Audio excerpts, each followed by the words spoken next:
동양인들? 동양인 피지컬이라고 해봐야 뭐 해봤자 아닐까? 내가 지금까지 봤던 동양인들은 다 작고 볼품 없었어. 그냥 작은 게 귀엽던데? 여기 훤칠한 키에 떡 벌어진 어깨를 가진 미군이 있습니다. 주변에 있는 동료들보다 2배는 커 보이는 이 미군에게 앞으로 무슨 일이 펼쳐지게 될까요? 안녕하세요. 저는 버지니아에서 군복무 중인 해리라고 합니다. 저는 할아버지, 아버지 모두 군인 출신이시고 집안에 군인이 굉장히 많기 때문에 어렸을 때부터 군인이 되는 것을 꿈꿔왔습니다. 또 미국은 군인에 대한 존경과 예우가 남다르기도 하고요. 무엇보다 어려서부터 국가에 대한 책임과 의무에 대해 듣고 교육받아 왔기 때문에 저도 자랑스러운 미국의 군인으로서 나라에 충성을 다하고 싶었습니다. 저는 군인이 되겠다는 목표를 이루기 위해 노력에 노력을 다했어요. 미국의 사관학교는 최고의 교육을 받는 대학으로 꼽힐 정도로 미국에서는 명문대로 꼽힙니다. 당연히 입학하기도 어렵고 졸업하기는 더욱 어렵죠. 저는 최고 수준의 성적으로 사관학교에 입학했고 가족들에게도 자랑스러운 아들이 되었어요. 제가 매진한 것은 공부뿐만이 아니었어요. 신체적으로도 월등하고 싶었기 때문에 운동 능력을 키우는 데도 힘썼습니다. 그래서 어렸을 때부터 다양한 스포츠에 입문했죠. 복싱, 주짓수, 무에타이, 유도. 이뿐만 아니라 미식축구, 테니스 등 사교적인 스포츠에도 능통했습니다. 이 덕분에 다양한 사람들과도 친해질 수 있었고 신체적으로도 누구보다 월등한 능력을 갖춘 군인이 되었다 자신할 수 있어요. 한국은 어떤지 이 부분은 잘 모르겠지만 미국은 스포츠를 잘하는 사람에 대한 선망이 있습니다. 미국을 배경으로 하는 영화나 드라마를 보시면 알 수 있듯이 학교에서 가장 인기가 많은 학생은 보통 신체적인 피지컬이 월등한 경우가 많죠. 구릿빛 피부에 마초 같은 남자들이 인기가 많습니다. 그래서 저는 제 피지컬에 대한 자신감이 대단했어요. 그 덕에 저는 고등학교를 졸업하고 사관학교에 가서까지 주변 사람들과 좋은 관계를 유지했어요.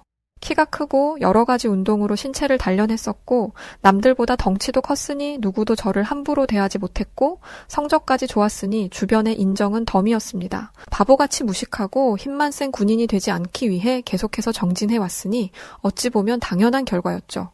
그러던 중 졸업 후 임관한 지 얼마 되지 않았을 때 주일 미군 부대에 방문하게 되었어요. 아시다시피 일본은 태평양 전쟁에서 패배한 후에 자국의 군대를 가지지 못하도록 되어 있습니다. 대신 미군이 일본에 주둔하여 일본과 함께 인도양, 태평양 지역의 정세와 안정을 도모하고 있죠. 주일 미군 부대에 방문하게 된 저와 몇 명의 동기들은 잔뜩 긴장한 상태였습니다. 미국과 한국의 장성들이 모이는 자리라는 것을 알게 되었기 때문이었습니다. 아직 임관한 지 얼마 되지 않은 저희가 이런 자리에 함께 해도 되는 건지 토론하며 일본으로 떠날 날만 기다리고 있었죠. 햇병아리 장교인 저희가 장성들이 주고받는 이야기를 알 수 있을 리 없었지만 저희는 그곳에서 한국의 군인들과 일본의 자위대원들을 만날 수 있었습니다. 저희는 그곳에서 저희가 왜 함께 왔는지를 알 수 있었어요. 저와 함께 일본으로 간 동기들은 일명 엘리트 군인이었습니다. 그곳에 모인 다른 군인들도 마찬가지였겠죠. 저희는 함께 식사를 하고 여러 곳을 방문해보며 각 군대의 이야기를 들을 수 있었습니다. 일본은 군대가 없고 자위대만 있기 때문에 솔직히 처음부터 큰 기대는 하지 않고 있었어요. 제대로 된 군대도 가지지 못한 나라의 군사력은 보나마나 뻔하니까요. 또 다른 나라의 군인들이 오면 가장 좋은 곳을 보여주는 것은 미국도 마찬가지일 테니 제 눈에 보이는 것만 믿지 않기로 했습니다. 그런데 역시 제 생각은 틀리지 않았어요. 미국에 와서 듣게 된 소식이었는데 자위대에서 훈련을 받던 자위관 후보생이 훈련 도중 총기를 난사해서 2명의 자위대원이 사망했다는 것이었습니다. 숨진 2사람에게는 안타까운 이야기지만 대체 어떻게 훈련을 하고 관리를 어떤 식으로 하길래 이런 말도 안 되는 일이 벌어진 것인지 이해할 수 없었습니다. 일본의 주일미군 부대에 방문했을 때 만났던 한국 군인들에게도 그다지 기대감은 없었어요. 동양인의 피지컬은 거기서 거기라는 생각을 하기도 했고 일본의 자위대원들이나 한국의 군인들이나 제가 생각하는 군인상은 아니었습니다. 공부만 잘할 것 같은 범생이상? 딱 그 정도였죠. 한국 군인들을 보고 든 생각은 장성들을 보좌할 실무진들이나 데려왔나 보다 였습니다. 이런 인상은 미국으로 돌아갈 때까지 변하지 않았어요. 한국 군인들이 한국의 군사력을 자랑한 것도 아니었고 딱히 알아보고 싶은 생각도 들지 않았기 때문이었죠. 미국으로 돌아왔을 때 주변인들이 일본에서의 시간은 어땠느냐 앞다퉈 물었지만 저는 해줄 대답이 없었습니다.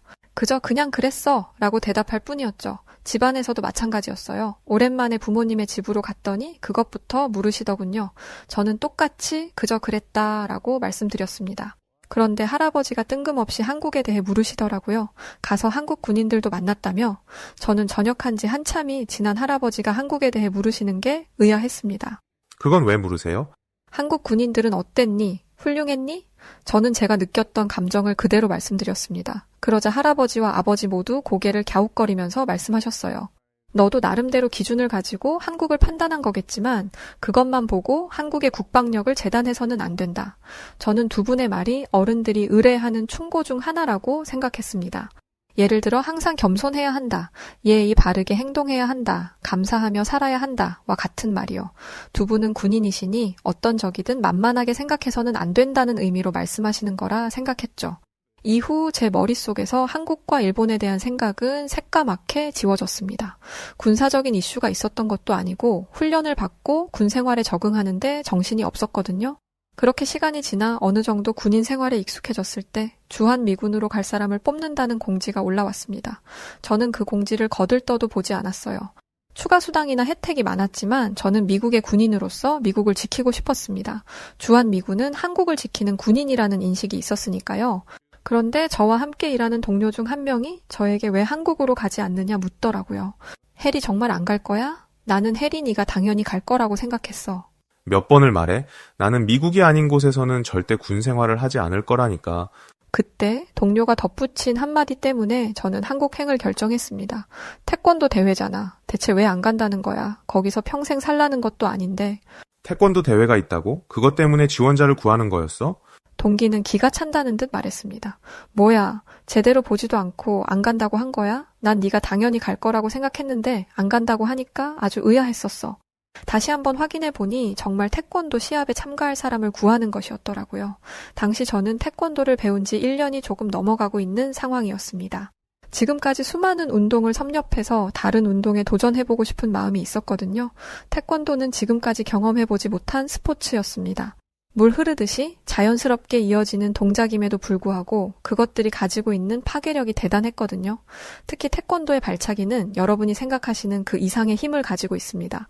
그런데 이것이 한국에 대한 호감을 불러일으킨 것은 아니었어요. 제가 사랑하는 스포츠의 종주국이라는 것이 호감의 이유가 되기는 어려우니까요. 한 가지 예를 들자면 유도의 종주국은 일본이지만 세계에서 유도를 가장 잘하는 나라로는 프랑스를 꼽기도 합니다. 저는 군인이자 무도인으로서 현재를 사는 사람이며 무엇보다 실력을 우선하기 때문에 아무리 종주국이라 하더라도 실력이 부족하다면 인정할 수 없었어요. 그래서 시험해보고 싶었습니다. 태권도 종주국인 한국의 실력은 과연 어떠할지 보기로 한 것이죠. 물론 큰 기대는 없었습니다. 일본에서 만난 한국 군인들의 피지컬이나 외적인 부분이 저에겐 그 어떤 위협도 되지 않았으니까요. 그래도 태권도의 문화와 전통을 가장 진하게 물려받은 이들이니 무언가 배울 점이 단 하나라도 있을 거라 생각하며 저는 한국행을 결정했습니다. 한국으로 가는 동안 저는 2명의 군인들과 가까워졌는데 한 군인은 한국에 대한 안 좋은 시각을 가지고 있었고 다른 한 명은 호의적인 시각을 가지고 있었어요. 안 좋은 시각을 가지고 있는 군인은 한국에 대해 이런 평가를 내렸습니다. 우리 할아버지가 한국전쟁에 참전하셨었는데 할아버지가 보고 온 한국은 매우 더럽고 미개한 나라였다고 했어.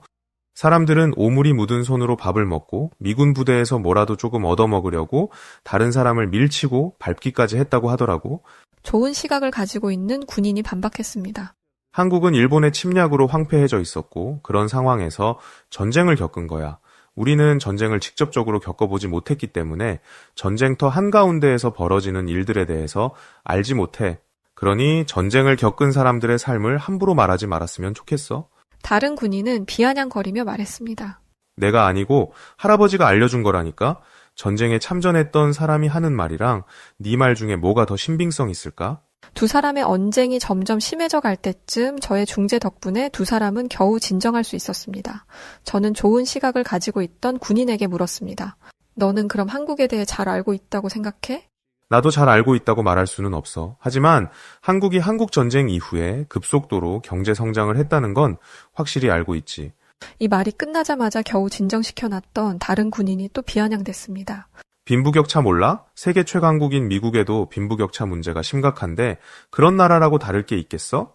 게다가 한국은 아직도 전쟁 중이잖아. 그렇게 불안정한 나라가 어떻게 강대국이 돼? 무엇보다 자기들 스스로 나라를 지킬 힘도 없어서 미국의 도움을 받고 있는 게 현실 아냐? 제가 한국을 잘 아는 것도 아니고 호감을 가지고 있는 것도 아니지만 한국을 방문하는 미군이 우호국가에게 노골적인 적대감을 내비치는 게 영 안 잊고 왔습니다. 그만들 좀 해. 이렇게 한국을 비난할 거면 대체 여기를 왜 온 거니? 시답잖은 논쟁이라 생각했지만 이 대화는 의외로 저로 하여금 호기심을 불러일으켰습니다. 과연 두 사람 중 누구의 말이 맞는 걸까? 한국에 오기로 결정했으면서 한국에 대해 제대로 알아보지 않은 제가 원망스럽더군요. 한국에 도착 후 비행기에서 내린 이후부터 조금씩 당황스러움이 찾아오기 시작했습니다. 이건 저뿐만이 아니었어요. 한국을 비난했던 다른 군인은 저보다 심했죠. 한국의 공항은 온갖 첨단 기계로 가득했습니다. 제가 군복무를 하고 있는 버지니아주가 시골이기도 하고 나고 자란 곳도 시골인지라 이렇게 화려한 기계들은 처음 봤기에 너무나 놀라웠죠. 저는 공항에 안내 기계가 돌아다니는 것을 보고 까무러칠 뻔했습니다. 한국을 비난하던 군인을 슬쩍 보니 놀란 건 둘째치고 신기해하지 않으려고 안간힘을 쓰고 있더군요. 그러면서 외국인들이 들어오는 곳이니까 가장 잘 꾸며놨겠지? 라며 어떻게든 깎아내릴 구석을 찾고 있었습니다. 누가 보면 한국 사람에게 원한이라도 있는 줄 알겠더라고요. 저희는 공항에서 나와 버스로 옮겨 탔는데 세상에나 버스도 엄청났습니다. 덩치가 큰 미국인들이 앉아도 충분히 여유가 있는 의자에 버튼만 움직이면 등받이와 다리 받침대가 움직이더라고요. 외제차를 타는 것 같았습니다. 무엇보다 청결하다는 것이 몸으로 느껴졌어요. 저는 비난만 하던 군인에게 말했습니다. 오물이 묻은 손으로 음식을 뭐 어쨌다고?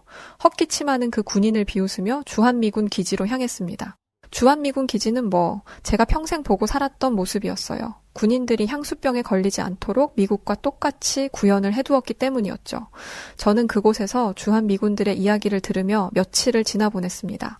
물론 그중 8알 이상이 시차 적응이었지만요. 대망의 태권도 경기가 있는 날 저는 새벽같이 일어나 몸을 풀었습니다. 해리, 왜 그렇게까지 열심히 해? 분명 네가 이길 싸움인 게 뻔하잖아? 솔직히 저도 그렇게 생각은 하고 있었지만 겉으로는 표현하지 못하고 씩 웃고 말았죠. 그렇게 경기장에 도착한 뒤 옷을 갈아입고 있는데 제 옆으로 와서 우통을 벗는 한 남자를 보고 깜짝 놀랐습니다. 라커룸에 왔다는 건 경기에 참가한다는 건데 제 기준에서 몸이 너무 얇았거든요. 근육이 잘 잡혀있는 게 보이기는 했습니다만 저 정도 체급으로 대체 누굴 넘어뜨릴 수 있다는 것인지 어이가 없을 지경이었습니다. 저는 피식 웃으며 도복을 입었고 경기장으로 들어갔죠. 그런데 제가 본 것이 다가 아니었습니다. 한국에는 저보다 키가 큰 군인들도 많았고 동양인이라 믿기지 않는 피지컬의 근육을 가진 사람도 있었어요. 동양인은 체질적으로 서양인보다 몸을 키우는 게 어렵다는데 약이라도 먹은 건지 의심스러울 정도였습니다. 하지만 이런 경기에 나왔다는 것은 약물의 도움을 받지 않았다는 것이겠죠. 솔직하게 말해서 제가 본 한국 군인들이 제가 보고 들은 모습과 너무 달라 기가 죽은 게 사실입니다. 하지만 그럼에도 불구하고 이길 수 있을 거라는 자신이 있었어요. 저는 태권도뿐만 아니라 다른 운동들도 섭렵한 무도인이었으니까 말이죠.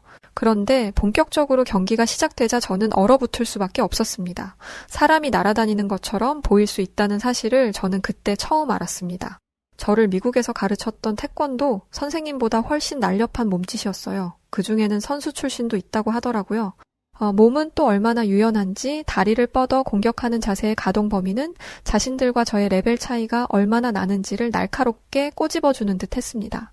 저보다 먼저 출전한 미군들 중 한국 군인들을 이긴 사람은 단 한 명뿐이었어요.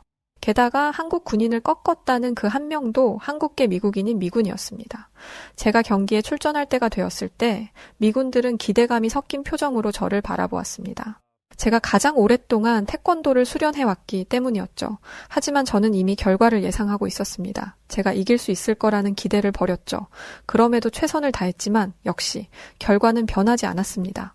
태권도를 배우기 시작했을 때부터 지금까지 종주국인 한국에 대한 기대감은 조금도 없었습니다. 나 정도면 당연히 이길 수 있을 거라는 자신감으로 여기까지 온 것이었죠. 그런데 맥도 못 추리고 패배해버리고 말았으니 어마어마한 자괴감이 몰려왔습니다. 부끄러움에 고개도 못 들고 주저앉아 땅만 보고 있는데 누군가가 제 앞에 섰습니다. 고개를 들어보니 저와 경기를 한 한국 군인이었어요. 그 사람은 제게 손을 내밀며 굿게임이라고 인사했고 저는 그 인사에 힘을 얻어 한국 군인의 손을 잡고 일어났습니다. 매너가 좋은 사람이었죠. 미군들의 분위기는 바닥을 치다 못해 바닥을 뚫고 있었는데 한국 군인들과 함께 저녁 식사를 하러 가게 되었어요. 저는 동료들과 함께 이런 상황에서 밥을 먹을 수 있겠어? 난 그냥 들어가서 잠이나 자고 싶어. 와 같은 이야기를 나누며 억지로 질질 끌려갔죠. 그런데 우리 먹는 건데? 동료는 심드렁하게 말했습니다. 고기. 저는 어이가 없었어요. 고기? 미국에서 온 사람들에게 고기? 한국에 왔으면 한식이나 이런 것을 먹을 줄 알고 기대하고 있었는데 미국에 가면 발에 치이는 고기를 준다니 경기에서 참패한 것도 죽겠는데 밥이라도 제대로 먹어야 하는 거 아니야? 아니, 이왕 먹는 거면 그럴듯한 걸 먹어야지. 고기가 뭐야? 우리가 고기도 못 먹어서 졌다고 생각하는 거 아냐? 저는 한국 군인들이 참 센스가 없다고 생각했어요. 누군가는 일부러 우리를 엿먹이려고 이런 음식을 선정한 거라는 이야기도 했죠. 그런데 고기를 먹기 위해 세팅된 테이블의 모습은 정말 생소했습니다.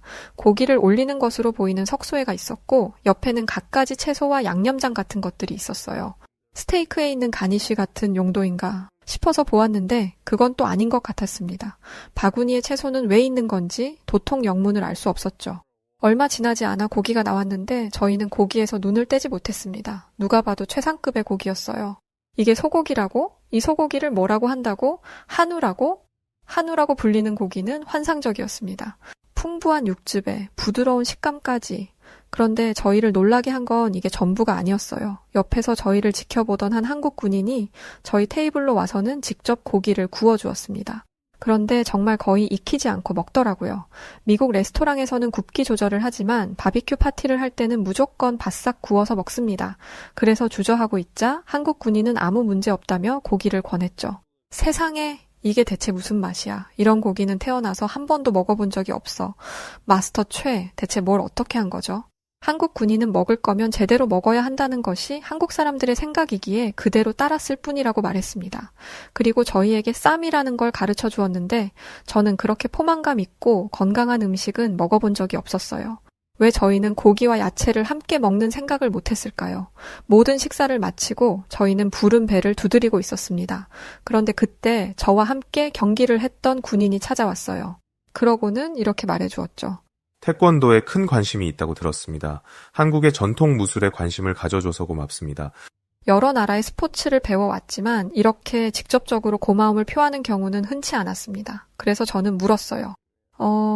태권도가 한국의 무예인 건 맞지만 이게 고맙다는 인사를 받을 정도인가요? 그 군인은 이렇게 말했습니다. 해리 씨도 알겠지만 한국은 아주 오래전부터 잦은 침략을 받아왔어요. 그래서 빼앗긴 것도 많았고 지킬 것 또한 많았죠. 그중 하나가 태권도예요. 우리 민족의 무예를 잃지 않기 위해 지금까지 노력해온 선조들 덕에 태권도가 세계적인 스포츠로 자리할 수 있었던 겁니다. 태권도는 우리에게 그런 의미예요. 저는 단순히 태권도를 스포츠로 여기지 않아요. 저는 태권도에 담긴 정신을 추구하는 것을 목표로 수련하고 있습니다. 저는 짧은 대화에서 많은 것을 느꼈습니다. 제가 얼마나 가벼운 마음으로 태권도를 대했는지 깨달았고 이런 마음으로 경기에 참가했으니 한국 군인들에게 지는 건 당연한 것이었다는 걸 알았죠. 저는 미국으로 돌아가기 전까지 남은 잠깐의 시간 동안 한국에 대해 더 많이 알아보았습니다. 군인으로서 한국은 정말 대단한 나라였어요. 그토록 많은 침략을 받았음에도 나라를 지켜냈고 그 과정에서 훌륭한 장군들과 군사들을 배출해냈더군요. 한국에 대해서 알아가면 알아갈수록 한국을 비난했던 군인을 찾아가 쥐어받고 싶은 심정이 들었습니다. 저는 언제가 됐든 기회가 생긴다면 주한미군으로 한국에 가볼 생각입니다. 한국이라면 제게 많은 가르침을 줄 것이라는 확신이 들어요. 한국에서 먹어본 한우의 맛도 잊히지 않네요. 그 환상적인 맛을 다시 느끼기 위해서라도 한국으로 가는 것을 서둘러야 할 것 같습니다.